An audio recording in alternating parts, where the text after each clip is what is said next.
हरे राम राम राम हरे हरे, हरे कृष्ण कृष्ण कृष्ण हरे राम राम राम हरे हरे, हरे हरे कृष्ण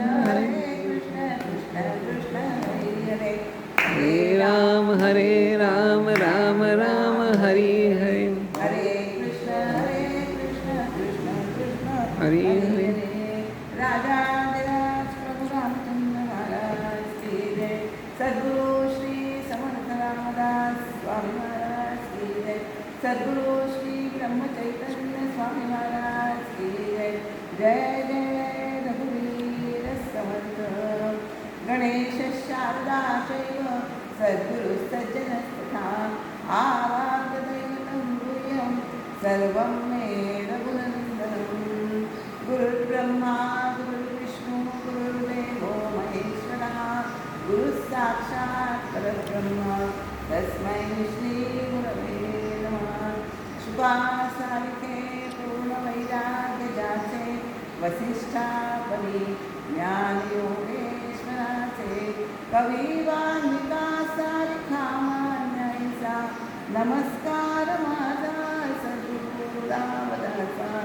मला वाटते अंतरित्वा वसावे, तुझ्या दासबोधासी वाबोधावे। अपत्यापरी पामुनी प्रेमग्रासा महाराजया सद्गुरु रामदासा। राजा प्रभु रामचंद्र महाराज की जय। सद्गुरु श्री समर्थ रामदास स्वामी महाराज की जय। सद्गुरु श्री ब्रह्म चैतन्य स्वामी महाराज की जय। जय जय रघुवीर समर्थ।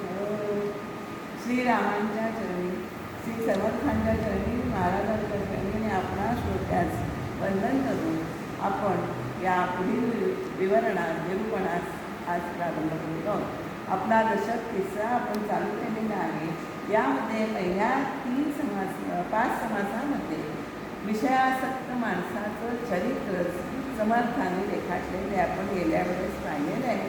आपण समर्थांच्या चरणी वंदन करूया आणि आज आपण विविध ताप जे आपल्याला माणसाला भोगायला लागतात त्या तापांचं वर्णन एकेका समासातनं समर्थांनी केलेलं आहे. त्या आज आपण विविध ताप म्हणजे काय हे आपण पाहणार आहोत. तत्पूर्वी आपण समर्थांना या गीतातून वंदन करूया.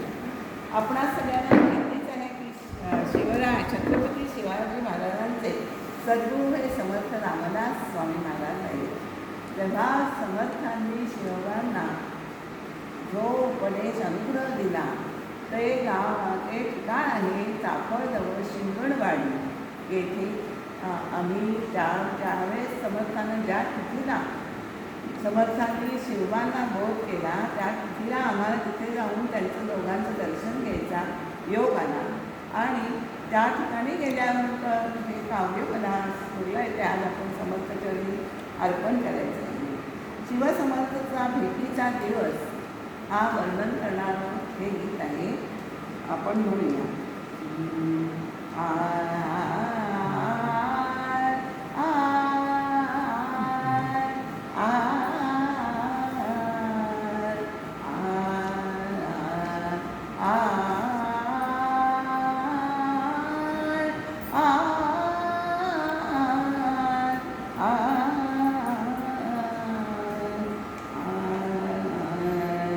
शिवसमर्थ भेटी झाली शिंगणवाडीला, शिवसमर्थ भेटी झाली शिंगणवाडीला. रामाने नेतयाने धर्मरक्षियेला, रामाने नेतयाने धर्मरक्षियेला. शिवसमर्थ भेटी झाली शिंगणवाडीला.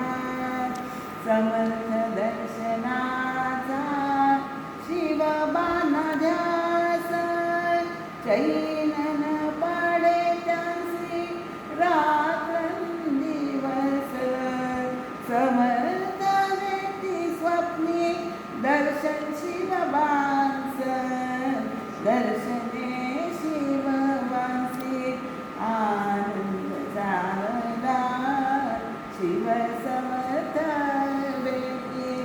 झाली शिंगणवाडीला शास्त्रधर्मी बोलिले ते शिवबाला सेवक धर्म करतीला तो सेवकाला अनुसरिता नीत त्या बोधाला अर्थ येई खास राजकारणाला शिव समर्थ बेटी झाली शिंगणवाडीला रसाळ्याला नारळी दमाती समर्थ कृपे शिवबा स्वराज्य स्थापिती गडामागुनी घडते सर कळती सात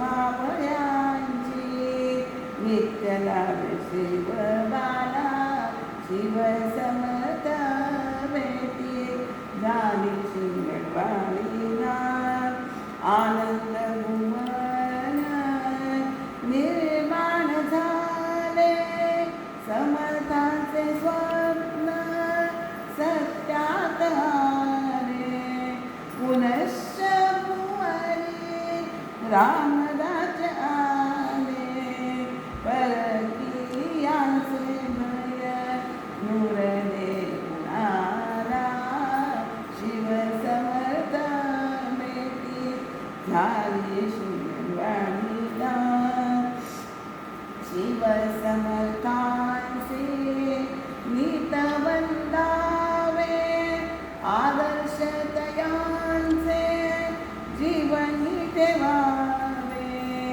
सुखे नैवते जीवन कंठावे हीच कामना असे नवी लीला शिव समर्थ बेटी झाली शिंगणवाडीला रामाने तयांनी धर्म रक्षियेला शिव समर्थ बेटी झाली शिंगणवाडीला शिव समर्थ बेटी शिव समर्थ बेटी शिव समर्थ बेटी झाली शिंगणवाडीला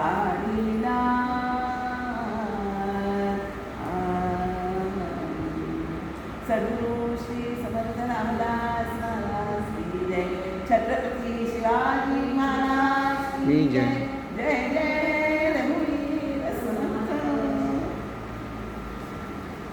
गेल्या आठवड्यात आपण प्रापंचिकाची ती कहाणी या 3ऱ्या दशकाच्या सुरुवातीच्या काळ समासात सांगितले ती आपण बघितलेली आहे. त्यामुळे आपण आता आज पुढे जायचे.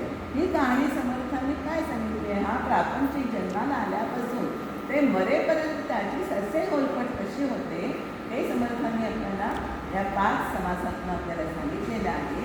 आणि त्याच्या पुढे आता समर्थ असं म्हणतात की काय सांगितले विषयासक्ताचं चरित्र त्यांनी काय एवढं सांगितलं आहे की ते ऐकून आपल्या शरीराबद्दल अनासक्ती निर्माण झाली पाहिजे. यासाठी ही समर्थांनी जन्मदुःख निरूपण वगैरे जे आपल्याला सगुण परीक्षा असे 4 समास 5 समासातनं ही जन्मापासून माणसाच्या कहाणी सांगितलेली आहे. ही अत्यंत प्रभावीपणे समर्थांनी सांगितलेली आहे. त्यामुळे हे दुःख आपल्याला माणसाच्या जीवनात काय येतं तर जन्मताच माणूस जेव्हा गर्भात असतो जीव तेव्हा तो सोहम म्हणत असतो. पण तो बाहेर आल्यानंतर त्याला अहम हा चिकटतो आणि तो काय म्हणाला कोहम मी कोण आहे म्हणजे असं सोहम म्हणणं वेगळं आणि कोहम म्हणणं वेगळं. त्याला कोहमचं भान आलं म्हणजे त्याला अहमचं भान आलं आणि हे अहमपणामुळे देहवृत्ती वाढल्यामुळे हे त्याला हे सगळं नव्हतं हे सहन करायला नव्हतं. हे आपल्याला समर्थांनी बरोबरीने आपल्याला सांगितलेले आहे. भगवंताचा विसर पडणं यासारखं दुसरं दुःख नाही आहे. भगवंताचा आपल्या अंतरात जो बसतो आहे त्याचं आपल्याला नित्य स्मरण राहिलं पाहिजे. हे समर्थांनी आपल्याला या 4-5 समासातून आपल्याला सांगितले आहे. आणि आता काय आणि आणखी त्याला काय होतं की दौलताची आठवण येते. जेव्हा त्याची रात्र ललित रात्र होता, त्याला काही होत नाही, सगळं बायका मुलं त्याचं काही करत नाही. म्हणजे शेवटी त्याची शेवटपर्यंत अशी ससे होतं दाखवले. कुटुंबासाठी तो इतके कष्ट करतो, पण आणखी शेवटी भगवंताच्या आधाराशिवाय दुसरा आधार माणसाला नसतो. हे ह्यातनं सगळ्यांनी शिकण्यासारखी गोष्ट, म्हणून हे समर्थांनी एवढं विस्तृत वर्णन केलेलं आहे. आता या पुढील 3 समासामधलं समर्थांनी आपल्याला विविध ताप म्हणजे सांगितलेले. ताप म्हणजे काय? ताप म्हणजे दुःख. आपल्याला माणूस जन्माला आला ना की माणसाच्या जीवनात दुःख म्हणजे ताप हे त्याला येतातच असतात, ते भोगायला लागतात. त्या दुःखांचं वर्गीकरण, तापांचं वर्गीकरण असं केलेले संतजनांनी आध्यात्मिकता, अधिभौतिकता आणि अधिदैविकता असे हे 3 विभाग प्रकार समर्थांनी आपल्याला सांगितलेले आहे. आणि हे तापांचं एकेका तापाचं एक विवरण करण्यासाठी समर्थांनी हे 3 समास त्याच्यासाठी वाहिलेले आहे. त्याच्यातनं आपल्याला ताप म्हणजे काय, आध्यात्मिक ताप म्हणजे काय, अधिभौतिक, अधिदैविक हे ताप आपण नुसतं तोंडाने ऐकतो, पण जेव्हा आपल्याला कळतं की हे ताप म्हणजे किती भयंकर आहे, त्यातल्या त्यात समर्थ म्हणतात तसं आधी भौतिक ताप, आध्यात्मिक ताप परवडला, अधिभौतिक पण अधिदैविक ताप की जो देवाच्या कोपाने होतो, तो ताप अतिशय सोसायला कठीण असतो. आता आपण एकेका तापाचं विवरण आपण करणार आहोत. आणि आज काय सांगितलेले आपल्याला हे 3 प्रकार आपल्याला समर्थांनी सांगितलेले आहे. आणि कशासाठी त्यांनी असं सांगितलेलं आहे की ते काय होतं, पहिल्याच तापत्रयाचे लक्षणं आता सांगितलेलं निरूपण श्रोती करावे श्रवण एकाग्र होणे. दुसऱ्या ओळीत तापत्रय, तापत्रय म्हणजे स्थिरता, त्रय म्हणजे 3. तापत्रय म्हणजे जो तापत्रयी कोणला तो संत संगे निघाला अर्थदोषदोषणा पदार्थ देवी. त्या विविध तापाने जो कोळलेला आहे ना, तो काय होतो, आपल्याला तापत्रयाने कोळलेला असतो, तो संतांच्या संगतीने मिळतो म्हणजे शांत होतो. जो संसार दुःखे दुखवला, विविध तापे कोळला, तोची एक अधिकारी झाला परमार्थ मार्गी. आपल्याला संसार दुःख, हे संसारातलं दुःख विविध ताप म्हणजे मी सांगितलं आहे, ताप म्हणजे दुःख, या विविध तापाने तो कोळलेला आहे तो. आणि आपल्याला संसारातून जे दुःख आहे तो आपण प्रापंचिकाची कहाणी ऐकली आहे परवा, की त्याच्यातनं तो दुखावला गेला आहे. म्हणजे कोणीही फक्त परवा म्हटलं तसं की कर्ता पुरुष कुटुंबातला तो फक्त कुटुंब गाभाडी, कुटुंबाचा आपला त्याचं चरितार्थ चालवण्याचा भार वाहत एवढीच त्याची किंमत असते. हे यातनं आपल्याला समजून घ्यायचे आहे. तर त्यामुळे त्याला दुःख अतोनात शेवटी दुःख होतं आणि तो संसार दुःखी दुखवला, त्याच्यामुळे तो दुःखी होतो. या आणि विविध तापांनी, आध्यात्मिक, अधिदैविक आणि अधिभौतिक तापांनी तो कोळलेला आहे. तोच एक अधिकारी झाला परमार्थाची. जो जेव्हा माणूस परमार्थाकडे कधी वळतो तर त्याच्या संसारात प्रपंचात त्याला दुःख हे जास्त भोगायला लागतं. दुःखात परमात्म्याची आठवण्याचे परवा आपला थोडे दिवसापूर्वी विषय झाला होता. म्हणून कुंतीने आपल्याला श्रीकृष्णाला काय सांगितलं आहे की देवा तू मला कायम दुःखातच ठेव, म्हणजे मला तुझं स्मरण राहील. सुखात असताना भगवंताची आठवण किती जणांना येते हो, नाही आहे. पण दुःख आलं, काय दुःख माझ्या पदरात आलं असं आपण लगेच परमेश्वराकडे धावतो. म्हणजे परमे दुःख आलं की मनुष्याला अनुताप होतो की मी नुसता प्रपंच करतोय पण त्या परमात्म्याचं स्मरण करत नाही आहे. परमात्म्याचं स्मरण करणं, त्यामुळे हे दुःख त्याला भोगायला लागतं आहे. असं आपल्याला या विविध तापातून आपल्याला दिसून येत आहे. आणि हे दुःख, हा जो दुखवलेला गेलेला आहे ना प्रापंचिक, तो संतांच्या संगतीने आपल्याला समाधान त्याला प्राप्त होतो. दुःख त्याचं असतं ते संपतं. अशा संतांचा महिमा हा अगाध आहे. तर का एक अभंग आहे, परवा मला असं वाटतं मी थोडा उल्लेख केला होता. धन्य आजी दिन संत दर्शनाचा, अनंत जन्माचा क्षीण गेला. जेव्हा माणूस शिणतो ना, तो क्षीण हा संत दर्शनाने हा निघून जातो. आणि त्याच्यामध्ये एक अशा 2 ओळी आहेत. विविध तापाची जाहली बोळ बन देखता हे चरण वैष्णवांचे वैष्णवांचे वैष्णवांचे. वैष्णव म्हणजे संत सज्जन, सद्गुरू सज्जन यांना वैष्णव असं म्हणतात. ते कायम वैष्णव म्हणजे विष्णूचा म्हणजे परमेश्वराचा त्यांना ध्यास असतो, ते वैष्णव. उपासना त्यांची चालू असते त्यांची. आणि त्यामुळे या संतांच्या संगतीमुळे आपले विविध ताप असतात. म्हणजे तापत्रय हे शास्त्रकारांनी तापत्रय हे नावे शास्त्रकारांनी दिलेले आहे बरं का. तर विविध ताप जे आहे ते संतांच्या संगतीत मिळतात. क्षमता तो माणूस सुखी होतो, सुखावतो. आणि संतांच्या संगतीत काय म्हणतात तर संत आपल्याला भगवंताच्या म्हणजे परमेश्वराच्या अभिमुख करतात, परमेश्वराकडे आपली दृष्टी वळवतात, वृत्ती वळवतात. म्हणून त्यांच्या संगतीत आपल्याला सुख अपार वाटतं. त्यांचा तुम्ही भगवंताचा नामजप करा, ध्यान करा, तेही आपल्याला विविध तापातून मुक्त करणार असंच आहे. एक माझ्या स्वामींच्या गीतातल्या ओळी आहेत बरं का, ते पण हेच सांगतात. स्वामी समर्थांचा नाम जप जपता हरती विविध ताप सुख शांती लाभे माप भक्तजनांच्या अंतरास स्वामी समर्थांचा लागो मनास. म्हणजे नामजप किंवा ध्यान करा, ईश्वराची उपासना ही विविध ताप ही हरून नेण्यास समर्थ असते, हे आता आपण लक्षात घ्यायचे. आता पहिला ताप जो आहे तो समर्थांनी सांगितला आहे तो आध्यात्मिक ताप आहे. आध्यात्मिक तर त्याच्यासाठी समर्थांनी कोणत्या श्लोकाचा आधार घेतला आहे तो आपण आधी बघूया. देहेन्द्रिय प्राणेन सुखं दुःखं च प्राप्यते इमं आध्यात्मिकं तापं जायते दुःखदेहिनां. श्रीराम. त्याच्यावर समर्थांनी याचा आपल्याला काय अर्थ घ्यायचा आहे की देहाला देह, इंद्रिय आणि प्राण, आपला देह आहे त्याच्यामध्ये आपल्याला इंद्रिय आहेतच आणि प्राण यांच्या योगाने माणूस सुख दुःख हे भोगत असतो बरं का.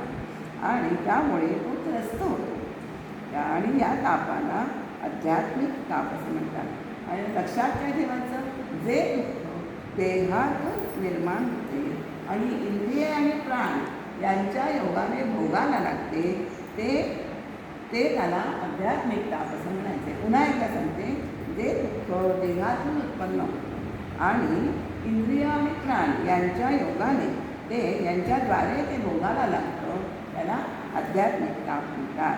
आणि काय सांगितलं आहे समर्थ म्हणतात, हे आध्यात्मिक ताप मी म्हणजे देह ही धारणा जेवढी दृढ असते ना तेवढे हे ताप जास्त भोगायला म्हणतात माणसाला. म्हणून आपल्याला मी म्हणजे देह ही भावनाच आपल्यातनं काढून टाकायची, त्याचा आपल्याला त्याग करायचा आहे. आध्यात्मिक ताप म्हणजे शरीरातून उद्भवणारे त्रास हो.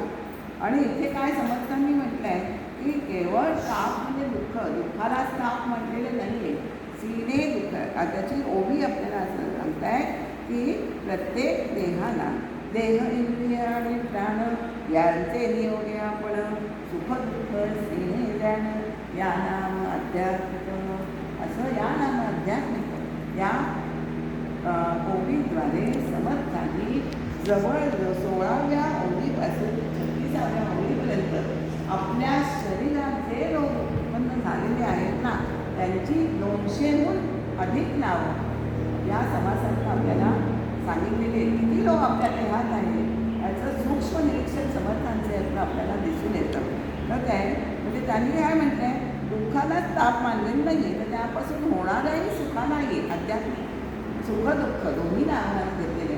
म्हणजे आपल्याला प्रारंभी जे सुख वाटतं ना ते अंतिमतः दुःखालाच कारणीभूत होतं. आता बघा आपण प्रपंचात पडतो ते प्रारंभी सुखाचं वाटतं की नाही, पण तेव्हा पुढे आपण हळूहळू आपली मुलं मोठी होतात, संसार वाढतो, मुलं मोठी होतात, मग मुलं होतात म्हणजे आपल्यात क्लॅशेस निर्माण म्हणजे आपल्यात मतभेद निर्माण होतात की नाही, म्हणलं आपण म्हणजे लग्न केलं आहे, पण त्याच्यातनं आपलं प्रारंभिक सुखाचं वाटतं, पण ते अंतिमता हे दुःखाचंच आहे.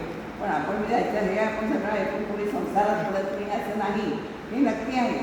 पण रामदास स्वामींसारखे एखाद्याची सावधान शब्द ऐकता सावध झाले म्हणजे देवाच्या भेटीसाठी आपल्या जीवनकांच्या त्रुटी सहन करून ते टाकळी येते, नाशिकजवळ टाकळी येते, ते उपासनेसाठी गेले केवळ रामाची भेटी होण्यासाठी. असा एखादाच म्हणूनच त्यांचं अलौकिकत्व तिथेच आहे की ते सावधान मिनिटात सावध झाले. आणि आपण सावधान मिनिटात अजून गुरफटून झोपूनच जातो. प्रपंचामध्ये आपण इतके गुरफटतो की त्याला काही सीमाच नाही. गमतीचा भाग सोडून देऊया. तर जे दुःख आपल्याला समर्थांनी याच्यामध्ये समासामध्ये अनेक अनेक रोगांची नावं सांगितली आहेत. त्यानंतर तुम्हाला 200च्या वर रोग समर्थांनी आपल्याला ते सांगितले. जसे त्याचं उदाहरण आपण बघूया, तर थोडी आपण बघूया. आणि तुम्ही प्रत्यक्ष वाचलं तर तुम्हाला त्यातलं रोग आपल्याला पुढे जायचं आहे. आपण एवढी 200 लोकांची नावं घेणार नाही. पण त्याचे कोणते कोणते रोग आहेत त्याला बघा ना, की खरूज आहे, खवडे आहे, अंगावर उठणाऱ्या पुण्या आहे, गजकर्ण आहे, नारूळ आहे, नकुर्ड हिंगुर्ड वगैरे आपल्या नाक पुसल्यावर कान पुसल्यावर येतं की नाही, नकुर्ड आहे, नखाला जिव्हाळी लागणे, हे सगळे जे रोग आहेत ना, देवी येणे, लोह कांजिण्या हे रोग, अर्धशेषी डोकं दुखणं, क्षय रोग आहे, मधुमेह आहे, उच्च रक्तदाब, नीच रक्तदाब, हे सुद्धा सगळ्यांनी मानसिक ताप त्याच्यामुळे आपल्याला जास्त होतात. त्यामुळे अंगबल सुटणारी खंड, नायटे, गजकर्ण, चक्कर येणं, काळी, 1 ना 2 अनेक रोग हे सगळे ताप या नाम आध्यात्मिक यावरून समर्थांनी आपल्याला सांगितलेले आहे. आणि असा हा आध्यात्मिक ताप असतो बरं का. पूर्वी केलेले पाप घडतं आणि त्यामुळे हा ताप आपल्याला भोगावा लागतो. त्यामुळे आपण असं आपलं पाहिजे की आपण पापच आपल्या पापकर्मच घडतात नाही, म्हणजे हा आपल्याला ताप आपल्या हा भोगायलाच लागणार नाही. ही यातलं आपल्याला शिकवण घ्यायची.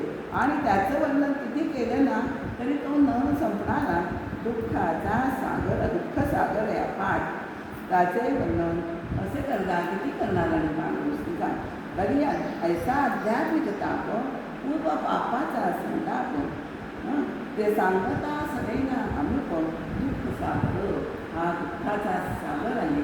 त्याचं आपण किती सांगायला गेलं तरी ते सांगणं हे पुरेसं पडणारच नाही. तो दुःखाचा सागर आहे. या समर्थांनी आपल्याला या समर्थांनी आपल्याला हे आध्यात्मिकता आपल्याला सांगणं तितके सांगू तितके थोडेच आहे. ते तुम्ही समजून घ्या आणि आध्यात्मिक तापातनं आपली मुक्तता कशी होईल. दुःखात आपण पापच कर्म केलं नाही, पापच उसळलं नाही तर आपल्याला ताप सहन करावा लागणार नाही. आता दुसरा पुढचा जो समास आहे त्याच्यामध्ये समर्थांनी आपल्याला जो अधिभूती हा ताप बरं का, त्याचा काय श्लोक आहे बघा का. सर्वभूतेन संयोगा सुखम दुःखम च जायते द्वितीयताप संताप सत्यम चैवाधिभौतिकम. हा अधिभौतिक तापाचा श्लोक आहे. तर त्यांनी काय दिले, सर्वभूतांचे संयोगे सुख दुःख उपजो लागे ताप होता मनभंगे ज्ञानाम अधिभूतिक श्रेयाम. यामध्ये देहाला काय बाहेर परिस्थितीमध्ये आपण अवतीभोवती आपल्या परिसर असतो, परिस्थिती असते, त्यामुळे हा ताप आपल्याला सहन करावा लागतो. त्याच्यामध्ये निर्माण होणारं दुःख हे अधिभौतिक तापामध्ये त्याचं या दुःखाचं विवेचन झालेलं आहे. हा तापाच्या ओव्या इतक्या समर्थांनी जे ताप सांगितलेले आहे. तर थोडंसं आपण या समासाच्या अनुरोधाने बघूया. 1 ते 2 या ओव्यांमध्ये या तापाची व्याख्या सांगितली आणि 3 ते 36 या ओव्यांमध्ये त्याचं विस्तृत विवरण आहे. ते का सांगितलं तुम्ही पुढे सांगते, विस्तृत विवरण का केलं आहे. आणि नंतर 24 ते 28 म्हणजे सासूरवासाचा ताप. पूर्वीच्या काळी आपल्याला ऐकून सगळ्यांना माहिती आहे, आपण आपल्या आधीच्या काळात तुम्हाला सासूरवास होतच नसतो. म्हटलं तर सुनवास होतो, असं म्हटलं तर काही करणार नाही. तर सासूरवास पूर्वीच्या काळी बायकांना कसा सहन करावा लागायचा ते सुद्धा अधिभौतिक तापातच घडलं गेलेलं आहे. नंतर त्याच्यानंतर 65 ते 79 या ओव्यांमध्ये पूर्वी बघा राजशासन हे अतिशय कठोर असायचं. जर तुम्हाला सजा करायची असेल तर कोणकोणत्या शिक्षांना सामोरं जावं लागतं याचं वर्णन समर्थांनी 62 ते 79 या वयामध्ये केलेलं आहे. म्हणजे हे वर्णन ऐकलं ना की अंगावर आपल्या सरसरून काटा येतो. काय त्यावेळेचे शिक्षा असायच्या की मनुष्य गुन्हा करायला प्रवृत्तच होणार नाही अशी त्यावेळेच्या शिक्षाही असायच्या, कठोर शिक्षा असायच्या. त्याचं वर्णन हे आदिभौतिक तापात येतं.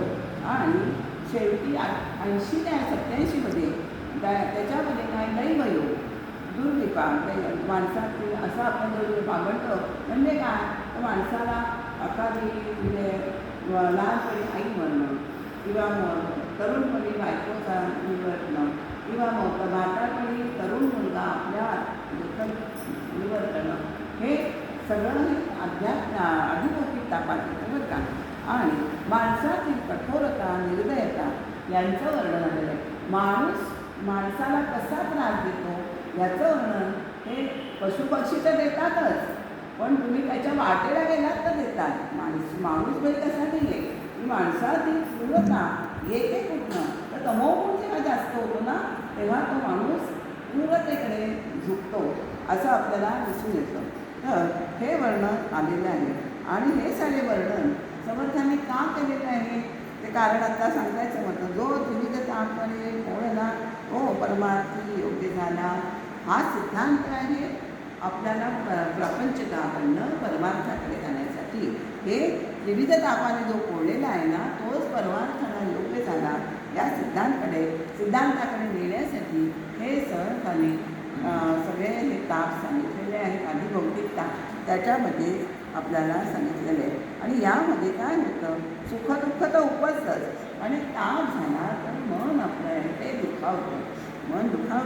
त्यामुळे ह्याचं नाव समर्थांनी आदिभौतिक ताप असं म्हटलेलं आहे. म्हणजे भूतमात्रांच्या म्हणजेच बाह्य पदार्थांच्या भूतमात्र म्हणजे ह्या भूतलावर अनेक प्राणी राहतात. नंतर म्हणजे बाह्य पदार्थांच्या संयोगाने निर्माण होतो त्याचा ताप होऊन माणसाचे मन दुःखी होतं बरं का, बेचैन होतं. या दुसऱ्या तापाला समर्थांनी यथार्थ दृष्टीने आदिभौतिक ताप म्हणतात असं म्हटलेले आहे. आदिभौतिक ताप याच्यामध्ये शरीराच्या अवतीभोवती किंवा बाहेरील परिस्थितीच्या संयोगाने हा ताप होत असतो. याच्यामध्ये सुद्धा समर्थांनी भरपूर मोठी यादी दिली आहे. 79 ओव्यांचा हा समास आहे. म्हणजे समर्थांनी किती आपल्याला ह्याच्यातनं ताप दाखवले आदिभौतिक हे आता आपल्याला बघता येईल. यामध्ये सुद्धा सचेतन आणि अचेतन या 2 गोष्टी असतात भूतलावर. आपल्याला सगळ्यांना माहिती आहे सचेतन गोष्टींपासून आणि अचेतन गोष्टींपासून हा त्रास माणसाला उद्भवत असतो. सचेतन आता अचेतन गोष्टींमध्ये काय म्हणजे काय ह्याच्यामध्ये पंचमहाभूत आपल्याला दिसतात. पृथ्वी आग तेज वायू आकाश दिसतं. यांच्यामुळे म्हणजे त्याला पंचमहाभूताचं वादळ आला म्हणजे वायू म्हणजे वादळ वारा किंवा भूकंप लागला, ज्वालामुखीचा उद्रेक किंवा त्सुनामीची लाट येणं किंवा ढगफुटी होणं किंवा आग लागणं, वीज पडणं, भूस्खलन होणं किंवा भिंती आपण म्हणतो दरड कोसळलेले हे सगळे जे आहे काही त्रास सगळे हे अचेतनापासून होत असते. म्हणजे आपल्याला आपण हा त्रास आणि काय होतं तर सगळं जनजीवन विस्कळीत होतं. बघा आपण भूकंप झाला किंवा पूरग्रस्त स्थिती झाली की आपण माणसाला दुसरीकडे स्थलांतरित करतो की नाही सेफ्टीच्या दृष्टीने सुरक्षेच्या दृष्टीने. तर म्हणजे त्याच्यामुळे सगळं माणसाचं जीवन या आदिभौतिक ह्या तापाने अचेतनापासून झालेल्या तापापासून त्याचं जीवन हे सगळं त्यामुळे माणसाचं जनजीवन विस्कळीत पडतो.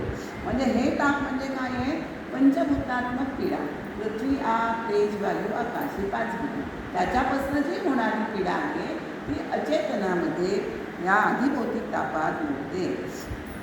तर सचेतन कारणांमध्ये काय सांगितले समर्थांनी तर अगदी किडामुंगीपासून ते पेशवांपासून ते अगदी अस्वल बैल हत्ती वाघ किंवा पाण्यातले जलचर प्राणी यांच्यापासूनही मानवास अतिशय ताप सहन करावा लागतो. बघा आपण आता पाण्यात पडलो तर आपल्याला सुसरी मगरी पाय ओढतात की नाही हा आदिभौतिक ताप आहे. किडा मुंगी चावली तर आपल्याला लगेच सूज येते, गांधी येते, काहीतरी किडे असे असतात की लगेच बघता बघता सूज येते. म्हणजे ॲलर्जिक आपण म्हणतो तसं की आपल्याला त्याच्या औषधोपचार हा करावाच लागतो.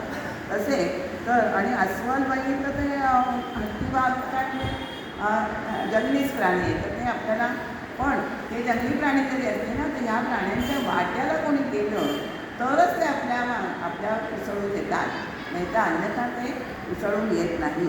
त्यामुळे ह्यांचं वर्णन समर्थांनी आदिभौतिक तापात सचेतनापासून, जिवंत प्राणी आहेत ना, त्या सचेतनापासून होणारे ताप आपल्याला समर्थांनी याच्यात सांगितले. आणि तुम्हाला मग असे मी म्हटलं तसं माणसांपासूनही होणारा ताप हा सुद्धा आदिभौतिक तापामध्ये येतो बरं का. कसं बघा, आता कारागृहात मिळणारी असणारे दुःख म्हणजे कैदी असतात, तर त्यांना किती प्रकारच्या शिक्षा भोगायला लागतात, दुःख त्याच्यामुळे त्यांना सहन करायला लागतं. किंवा वैद्यांनी सांगितलेले एखादा रोग झाला तर आपल्याला वैद्य डॉक्टर लोक अतिशय तीव्र म्हणजे स्ट्रॉंग अशी औषधं देतात की नाही, पण त्यामुळे ते औषध घेताना माणसाच्या आपले जे शरीराची जी जळजळ होते ना, किंवा ते आपण साईड इफेक्ट्स हल्ली म्हणतो, त्याचे सुद्धा दुष्परिणाम आपल्या देहाला भोगायला लागतात. हे सगळं माणसांना केलेलं हा त्रास आदिभौतिक आहे. जर आपण जर निरोगी राहिलो तर आपल्याला हे सहन करायला लागतील का? लागणार नाही. पण ज्यांना दुर्धर रोगानं बरं व्हायचं आहे त्यासाठी त्यांना हा त्रास सहनच करायला लागतो. हा सुद्धा आदिभौतिक तापात आहे. म्हणजे त्यांनी सांगितलेली पथ्य किती कडक पथ्य असतात, हे खायचं नाही, ते खायचं नाही, हे त्याच्यामुळे दुःख होतं की नाही माणसाला, की आपल्याला सगळं दिसतंय समोर पण खाता येत नाही. हे दुःख त्याला सहन करायला लागतं. हे औषधोपचार किंवा चोर दरोडेखोरांचं सुद्धा आपल्याला म्हणता येईल. बघतो आपण दरोडे पडणं म्हणजे काही सोपी गोष्ट नाही आहे. काय आपल्या घरात घुसतात, काय चाकूचा गार काय करतात, बांधून काय ठेवतात माणसाला, त्याच्या डोळ्याला की त्याच्या पत्नीचे अब्रू काय लुटतात. हे सगळे जे आहेत ना ते माणसाला दिलेले हे त्रास आहे ते आदिभौतिक तापामध्ये आपल्याला मोडतात. या सर्वांचे वर्णन ऐकताना बरी आपल्या अंगावर सरसरून काटा उभारतो. आता आपण बघूया, आपण मग अशी म्हणतो ना, वैद्यांचं उदाहरण दिलं तर मी नाना व्यथेचे निरसन व्हावया औषधधारण बलात्कारे देती जाण या नावे आदिभौतिक सीना. म्हणजे त्याला बलात्काराने ते औषध घ्यायला लागतं, बळजबरी करायला लागते की ते हे औषध तुला घ्यायलाच नाही तुम्हाला तर तुम्ही बरे होणार आहात. हा जो ही पीडाच आहे ही आदिभौतिक त्रास आहे. नंतर दरोडे घालून याजना लष्कर करीती यातना येणे दुःख होई म्हणा या नामे आदिभौतिक श्रीराम. समर्थांच्या काळी आपण म्हटलं तसं सासूरवाशिन्यांना सुद्धा सासूरवासाचा त्रास सहन करावा लागायचा. त्याचंही वर्णन समर्थांनी 5-6 ओव्यामध्ये केलेलं आहे. एखादी आपण उदाहरणासाठी उभी घेऊया. सासूरवास गालो रे ऋण केला सणे मोरे आले रुदने या नाम आदिभौतिक. हे त्यांना सहन करायचे लागायचे. चुकलं की तिला डागड्या द्यायच्या किंवा कान पिळायचे किंवा उपाशी ठेवायचे किंवा त्याला ठोसे मारायचे तिला. हे सगळे त्रास आहे आणि एवढं सगळं करून तुम्ही रडू दाबून ठेवायचे. हा पण किती मनाचा त्रास तिला सहन करायला लागतो. हे सगळे आदिभौतिक त्रास आहेत. नाना प्रकारचे मार दुर्जन मारती अपार दुरी यंत्रे मायर या नाम आदिभौतिक. असा हा आदिभौतिक ताप आपल्याला सांगतात. आत्मसख्यांचा विरह आपण आता बघितलं थोडक्यात की आदिभौतिक तापातच तो मोडतो. जसे बालपणी एखाद्या आईचा म्हणजे बाळाच्या आईचा मृत्यू झाला तर बिचारा त्या मुलाकडे पोरकं म्हणून बघितलं जातं की नाही, की आईला खाऊन टाकलं असं त्यांना ते ऐकायला लागतं. जन्मताच आईला खाऊन टाकलं त्याने. आणि आईच्या मुळावर ना ही जी दुःख त्याला बालपणी कळत नाही पण पुढे ते ऐकायला लागतं, ते दुःख आहे ते सुद्धा आदिभौतिक ताप आहे. तरुणपणी पत्नीचा वियोग हा सुद्धा हा आदिभौतिक ताप आहे. तर वृद्धावस्थेत स्वतःच्या मुलाचा मृत्यू पाहणे हे फार मोठे दुःख आहे बरं का. असे अनंत ताप समर्थांनी या आपल्या समासात सांगितले आणि खूप त्याची उदाहरणं आहेत. सेंदूर गायला घालणं म्हणजे खूपच जे दात आपलं जीभ दाताखाली येणं हे सगळे आदिभौतिक ताप आहेत का. आपल्याला याची कल्पना येत नाही. मूत्रकोंडे असं त्यांनी सगळं लिहिलेलं आध्यात्मिक तापामध्ये यांची उदाहरणं दिलेली आहे.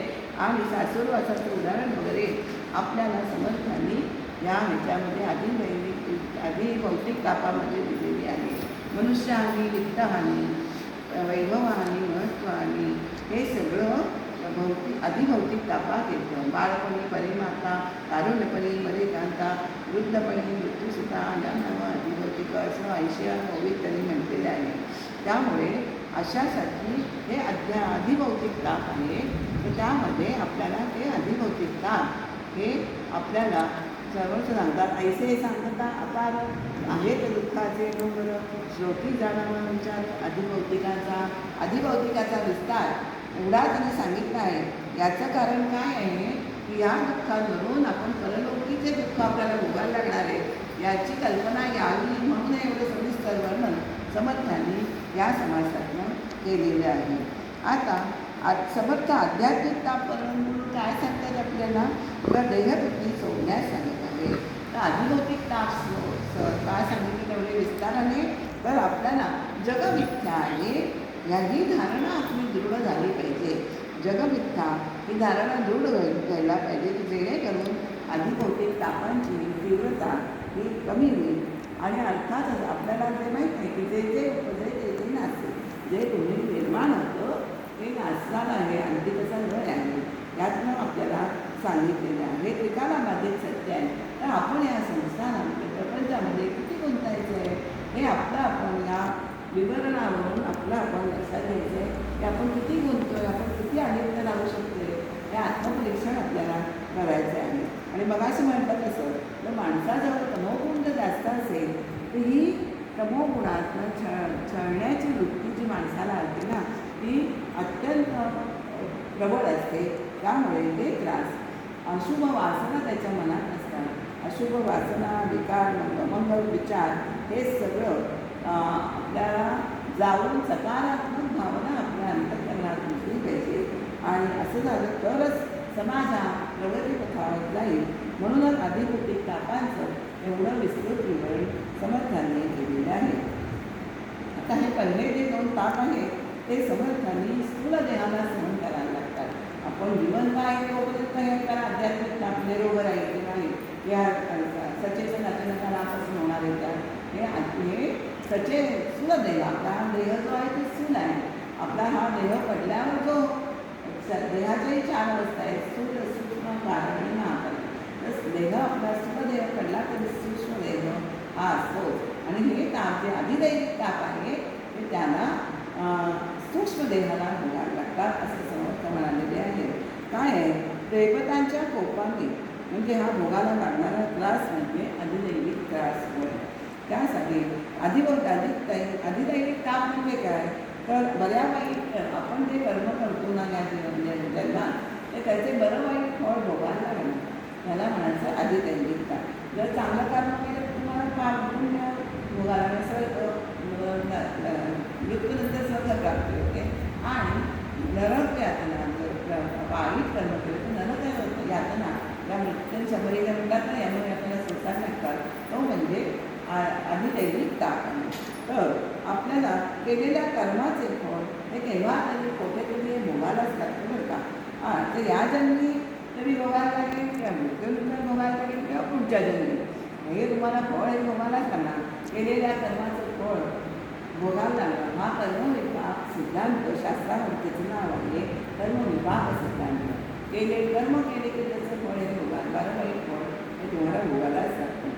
आणि मृत्यूनंतरच्या या जन्मात नाही तर मृत्यूनंतरच्या अवस्थेत मृत्यूनंतरचा फलभोग जो असतो त्याला हा अधिदैविक ताप म्हणतात. त्याच्यामध्ये समर्थ आपल्याला म्हणतात मृत्यूनंतर आपल्याला इथे बसून काहीच करत नाही, तो अतिप्रिय अनुभव आहे. तर समर्थ इथे आपल्याला विनवतात की मृत्यूनंतरच्या अवस्थांची शास्त्रामध्ये जे वर्णन केलेली आहेत ना की तुम्ही खोटी मानू नका, काल्पनिक मानू नका. मृत्यूनंतर भोगांना यमयातना या भोगालाच लागतात. ज्याला परमार्थ हवा असेल त्यांनी आपल्या जीवनात सत्कर्मालाच वाहून घ्यायचे आहे. सत्कर्माला तुम्ही वाहून घेतलं म्हणजेच तुम्हाला सर्व प्राप्तीचे भोग आपल्याला भोगायला मिळतील. यासाठी समर्थांनी कोणता श्लोक घेतला आहे, शुभाशुभे कर्मणा देहांते यमयातना सर्वकर्मादि भोक्तव्यम इदं चैवाधिदैविकम्. आपल्या चांगल्या वाईट कर्माप्रमाणे आपण मेल्यानंतर आपल्याला ज्या यमयातना किंवा स्वर्ग नरक यातना भोगायला लागतात त्यांना अभिदैविक ताप म्हणतात. समर्थांचे सांगणे असे आहे की मानवी समाजात आपल्याला ह्या विश्वात आपण राहतो त्या विश्वामध्ये ते विश्व दिवाणमध्ये सांभाळणारी एक शक्ती आहे. त्या शक्तीच्या एका अंगाला यम असं नाव आहे. ही सगळी विश्वाची व्यवस्था सांभाळत असते. यम म्हणजे काय? नियम आपण आसन प्राणायाम पुढे आहे. तर नियम म्हणजे नियमन करणारा, जो नियमन या विश्वाचं नियमन करतो तो यम. त्याला काय होतं, तो पापी जनांना त्यांना सगळ्या लोकांना तो ताब्यात ठेवतो. कोणी मृत्यूपासून सुटत नाही केली तसं सगळ्या लोकांना यम हा ताब्यात ठेवतो. पातकी जनांना यम शासन करतो म्हणून त्यांच्यासाठी तो कृतांत म्हणून म्हटला जातो, काल म्हटला जातो, दंडधर म्हटला जातो. दंड करणारा तो दंडधर, तर असं त्याला म्हटलं जातं. तो पुण्यवंतांसाठी तो सौम्य असतो. त्यामुळे त्याला धर्मराज यमाचं नाव धर्मराज आहे. तर तो त्याला धर्मराज म्हणून म्हणतात. तो नियमानुसारच तुम्हाला तुम्ही कसं वागाल तसं शिक्षा शासन करत असतो. कर्मानुसार पुण्य फळ किंवा पाप पुण्य ठरवलं जातं आणि कृतीनुसार तो फळ आपल्याला नेहमी देत असतो. त्यामुळे समर्थांनी आपल्याला ह्याच्यामध्ये आपल्याला सांगितलेले आहे की हे 2 ताप आहेत, हे आध्यात्मिक आणि अधिभौतिक स्थूल देहाला आणि अधिदैविक ताप आहे, तो सूक्ष्म देहाला सहन करावा लागतो. त्यामुळे समर्थ असं म्हणतात, मृत्यूनंतर त्या यानांचं बचवा. आपल्याला आता असं नसतं की एवढं का अचकला नीती आणि नीतीने वागतोय, पण सगळे त्याच्याकडे सगळ्या शक्ती असतात. त्यामुळे तो त्या शक्तीचा वापर करून अनितीने अन्यायाने वागणे म्हणजेच की अनिती अन्यायाने वागणं म्हणजे एखाद्याचा ह्या सिद्धींचा शक्तींचा उपयोग करून द्रव्यबळ राजबळ असं सगळे त्याला नावं भरपूर दिलेली आहे. त्याप्रमाणे अन्याय तर केवळ स्वार्थ साधतो. त्याच्यामुळे आपल्याकडे सगळे जे बळ आहे ते स्वार्थ साधण्यासाठी त्याचा उपयोग करतो. अशा माणसाला जगातील सुखसोयी मिळताना आपल्याला दिसतात बरं का, परंतु मृत्यूनंतर या माणसाचा सगळ्या कर्मांचा वचपा हा निघत असतो. हे कोणीही विसरू नये असं समर्थ आपल्याला सांगतात. शुभाशुभ कर्माने केला देहांती पुन्हा स्वर्गनंद भोगनाना या नावात देवी श्रीराम.